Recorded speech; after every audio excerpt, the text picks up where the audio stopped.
कैफियत समझ लें जो हिंदुओं की है। हिंदू जो खास तौर पर ये आपने सुना जो राष्ट्रीय सेवक संघ है और संघ परिवार है जिनके मुख्तलिफ शेड्स हैं, उन्हीं का जो पॉलिटिकल विंग है जिसे बीजेपी कहते हैं, ये एक बहुत बड़ी ताकत है हिंदुस्तान में।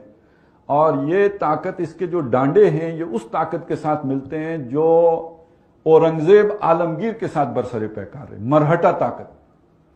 ये जो मराठे हैं इनका भी कोई अपना एक यानी बड़े लड़ाका कौम है, बड़ा पोटेंशियल है और बड़ी ताकत, और इन्होंने मतलब इनके अंदर एक मज़ाहमत की ताकत है। औरंगजेब जैसे बादशाह को मुसलसल जिच करके रखा, उसे मेरा ख्याल है दिल्ली रहना नसीब नहीं हुआ। ये हर वक्त कहीं ना कहीं से इनकी छेड़खानियां जारी रही। इनकी सोच ये कि ये जो हिंदुस्तान है, धरती माता, आपने सुना होगा ये जय हिंद या धरती, वो जय हिंद उसी से निकला कि ये मां की तरह है, ये धरती माता। तो ये जो धरती माता है ये देवताओं की सरजमीन है, देवमालाई सरजमीन है, देवताओं की सरजमीन है। ये खास तौर पे जो हिमालय से नीचे ये सारा इलाका है, तो ये देवताओं की सरजमीन है। ये देवताओं की सरजमीन उसने दे दी है, मुंतकिल कर दी है, सपुर्द कर दी है देवताओं ने अपने मानने वालों को। मानने वाले कौन है? हिंदू।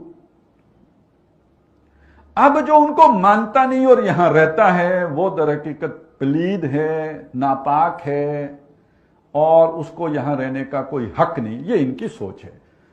ये वो मजहबी सोच थी जिसने इनको मुसलसल औरंगजेब के साथ मुजामत पर मजबूर किया था। फिर औरंगजेब ने अपने तौर पर इनका काफी नाटका बंद किया, इनकी ताकत जो है वो खत्म की, तोड़ी, लेकिन बिल्कुल खत्म नहीं कर सका। दबाने में कामयाब रहा। औरंगजेब के बाद जब मुगलिया सल्तनत कमजोर हुई है, ये ताकत फिर उभरी है।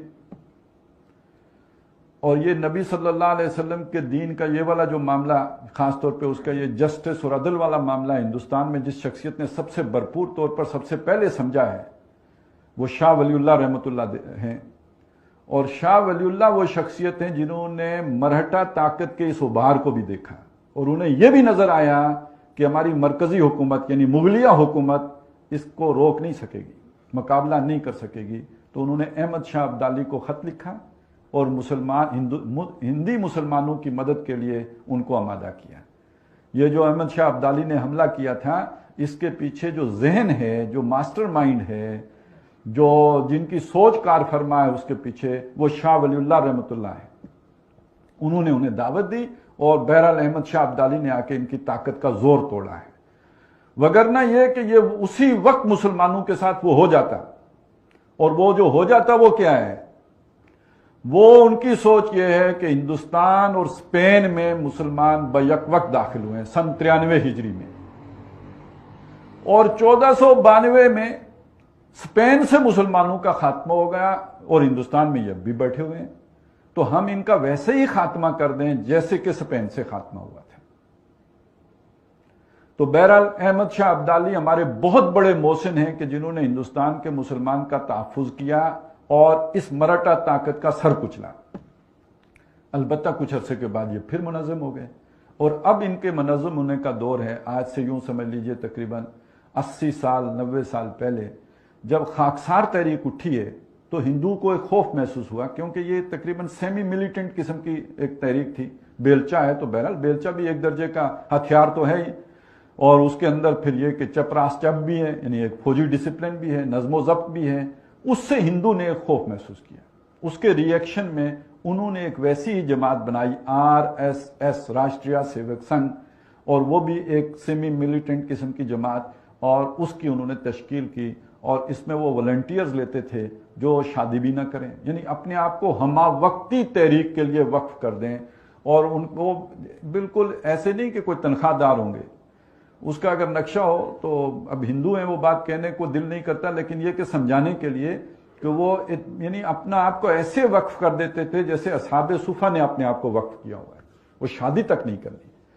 और इसके दो कैडर्स होते थे, एक चालिक है, एक प्रचारक है। प्रचारक उनके मुबल्लिगीन जो बाकी लोगों को हिंदुत्वा की जो है वो दावत देने वाले, उबारने वाले, मजहब के लिए खड़ा करने वाले, और चालिक वो हैं जो उनके मुंतजमीन हैं, नाजिम वगैरह जो उनको चलाने वाले और चाल चलाने वाले, ये चालिक हैं। جس کی شادی ہو جائے وہ اس بنیادی کیڈر سے نکل جائے گا.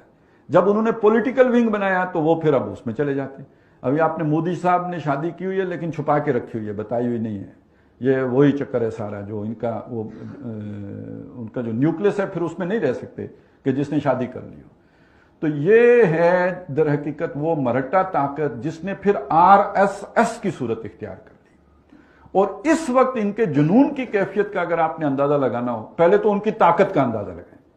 طاقت اگر ان کی دیکھنی ہو تو بابری مسجد کی شہادت دیکھیں. کانگریس کی حکومت ہے جو سیکولر ہے, اور اس حکومت میں وہ اپنے لاکھوں والنٹیئرز کو لے کے نکلتے ہیں. اچھا آپ ذرا سوچئے, آپ 1000 آدمی کو مشتعل کر کے لے کے آئیں نا سڑک پہ, وہ آپ کے کنٹرول میں رہے گا؟ وہ وہاں جاتے ہی پتھراؤ کرے گا, پتہ نہیں کیا کیا کرے گا, جو آپ نہیں بھی چاہتے وہ شروع کر دے گا. لیکن یہ لاکھوں لوگوں کو لے کے نکلے ہیں, کوئی جلاؤ نہیں, کوئی گھیراؤ نہیں, کوئی فتنہ نہیں, کوئی فساد نہیں. ایودھیا گئے ہیں, مسجد گرایا, واپس آ گئے ہیں. جس مقصد کے لیے گئے وہ پورا کیا, اس کے سوا کچھ بھی نہیں کیا. اس حد تک ڈسپلنڈ اور آرگنائزڈ لوگ ہیں. اور اگر آپ نے دیکھنا ہو کہ ان کی پینیٹریشن سوسائٹی کے اندر کتنی ہے تو وہ ہندوستانی اینکر سے پتہ چلے گا آپ کو.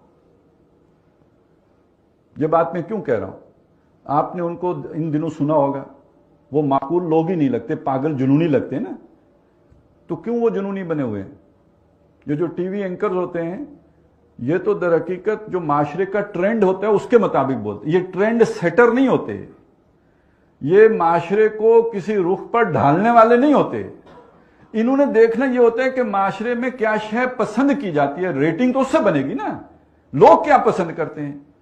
تو اگر وہ آپ کو جنونی صورت میں پاگل پن کے دورے پڑے ہوئے نظر آتے ہیں ان کے اینکر, تو در حقیقت معاشرے کی ڈیمانڈ یہ ہے, معاشرہ پاگل ہو چکا ہوا ہے. کس نے کیا ہے؟ اس راشٹریہ سیوک سنگھ نے کیا ہے. اور اسی کا مظہر یہ ہے کہ یہ الیکشن جیتا ہے, نریندر مودی الیکشن جیتا جو پوری دنیا میں بین تھا, ڈکلیئرڈ ٹیررسٹ. اس لیے کہ گجرات میں جو کچھ اس نے مسلمانوں کے ساتھ کیا, امریکہ میں تو اس کا داخلہ منع تھا. تو اس کے باوجود وہ اس کو انہوں نے الیکشن جتا دیا. اور اب ان کا ذرا تصور ذہن میں لائیں. میں نے آپ کو بتایا ان کی سوچ کیا ہے. ان کی سوچ یہ ہے کہ یہ پوری دھرتی ماتا کس کے لیے ہے؟ ہندو, صرف ہندو کے لیے. لہذا شروع میں ان کا نعرہ تھا آج سے کچھ عرصہ پہلے کہ مسلمان کے 2 استھان, قبرستان یا پاکستان, یا تو پاکستان چلے جاؤ یا قبرستان جانے کے لیے تیار ہو جاؤ. اور اس کی ایک جھلک انہوں نے گجرات میں دکھا دی تھی. لیکن ان کا الٹیمیٹ ایم کیا ہے؟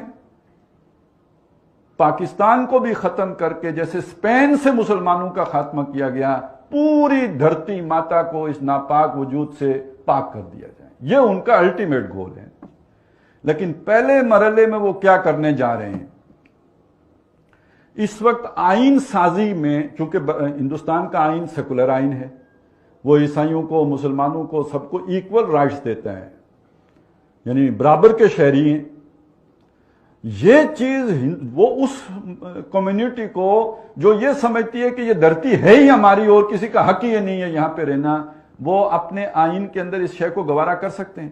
لہذا انہوں نے کبھی اپنے اس آئین کو نہیں مانا ہے. گاندھی جی کو قتل کرنے والا اس تنظیم کا ایک فرد ہے, اس نے قتل کیا ہے. اسے بڑی ناراضگی تھی کہ گاندھی نے یہ چیز کی کیوں ہے, مسلمانوں کو یہ حقوق کیوں دے دیے ہیں, اس لیے قتل کرا دیا.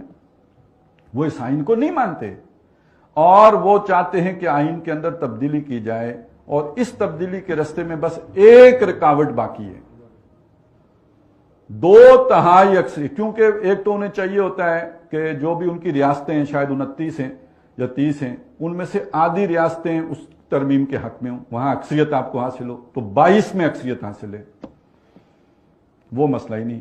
دوسرا ان کی ایک, جیسے ہمارا سینٹ ہے اور قومی اسمبلی ہے, تو ان کی لوک سبھا ہے, قومی اسمبلی, اور اوپر راجیہ سبھا ہے.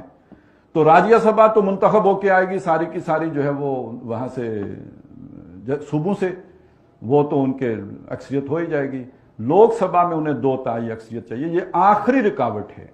جس دن یہ رکاوٹ دور ہو گئی تو پتہ ہے انہوں نے پہلا قانون کیا بنانا ہے, اس ہندوستان کے شہری صرف اور صرف ہندو ہیں, जिसका मतलब क्या है, सारे नॉन हिंदू, क्या मुस्लिम, क्या क्रिश्चियन, क्या बुद्ध, जो भी हैं बाकी सारे, वो हिंदुस्तान के शहरी ही नहीं रहेंगे। जब वो शहरी ही नहीं रहेंगे तो वो कोई शय पोजेस करने का हक नहीं रखेंगे। आप जमीन के मालिक किसी मुल्क में कब बन सकते हैं? जब आप उस जमीन, उस मुल्क के शहरी हों। आपका राइट टू लिव, जिंदा रहने का हक, तब तक है मोतबर जब आप उस मुल्क के शहरी हो। आप शहरी नहीं रहे तो उसके बाद दर हकीकत आप उस मुल्क में गुलाम की हैसियत से तो रह सकते हैं। और गुलाम बहरहाल वो आका की मर्जी होती है जिंदा रखे या मार दे, वो आका की मर्जी होती है कि उसे कहीं कैंपों में रखे या ये कि सड़कों पे छोड़ दे। वो तो फिर आका पे डिपेंडेंट है। वो शहरी रहेंगे नहीं, और जब शहरी नहीं रहेंगे तो ना उनकी अमलाक होंगी। बिल्कुल गुलाम वाला स्टेटस जो अरब में था।